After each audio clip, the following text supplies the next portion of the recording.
Wahai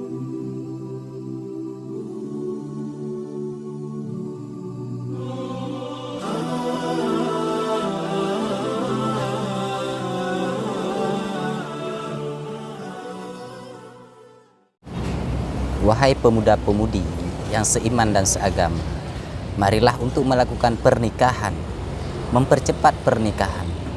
Karena Nabi pernah mengatakan bahwa seburuk-buruk kamu adalah yang lajang, dan sehina-hina mayat adalah mereka yang mati dalam keadaan membujang. Di dalam sebuah hadis yang diriwayat oleh Abi Sa'id dan Ibnu Abbas radhiyallahu anhum, Nabi pernah berkata, siapa saja yang dikaruniai seorang anak, maka hendaklah anak tersebut diberi nama dengan nama yang indah, kemudian diajarkan kepadanya sebuah adab yang elok, kemudian ketika dia sudah balik dan mencapai usia yang dewasa, maka hendaklah bapaknya menikahi anak tersebut. Kemudian jika bapak itu sendiri tidak menikahi anaknya, kemudian dia melakukan sebuah dosa, maka dosa tersebut akan ditanggung oleh bapaknya.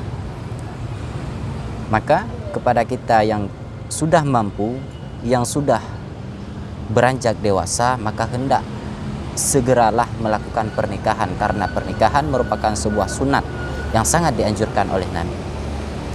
Di dalam sebuah hadis pula pernah diceritakan yang bahwa seseorang mendatangi Nabi, seorang tersebut bernama Ikaf. Maka Ikaf tersebut mendatangi Nabi, lalu Nabi bertanya, wahai Ikaf, alaka zaujah, apakah engkau mempunyai seorang istri? Ikaf menjawab, tidak ya Rasulullah. Walaisa laka jariyah, dan engkau pun tidak mempunyai seorang hamba? Tidak wahai Rasulullah. Lalu Nabi bertanya lagi, apakah engkau seorang orang yang kaya? Ya Rasulullah, aku adalah orang yang kaya.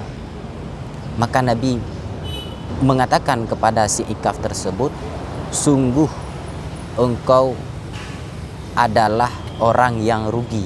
Seandainya engkau daripada Nasara, Bani Nasrani, engkau merupakan seorang pendeta daripada Nasrani. Maka dari hadis ini kita simpulkan yang bahwa ketika kita telah mampu dan telah membutuhkan yang namanya pernikahan, maka hendaknya kita menyegerakan yang namanya pernikahan tersebut. Karena pernikahan tersebut merupakan sebuah sunat daripada sunat Nabi SAW. Karena Nabi mengecam orang yang tidak melakukan pernikahan ketika dia mampu sebagai orang yang rugi, dan ketika kita mati di dalam keadaan membujang, maka mayat kita merupakan mayat yang hina. Oleh karena demikian, kepada pemuda dan pemudi, selagi kita sedang berada di bulan Syawal, marilah kita memikirkan hal yang sangat dianjurkan oleh Nabi SAW ini.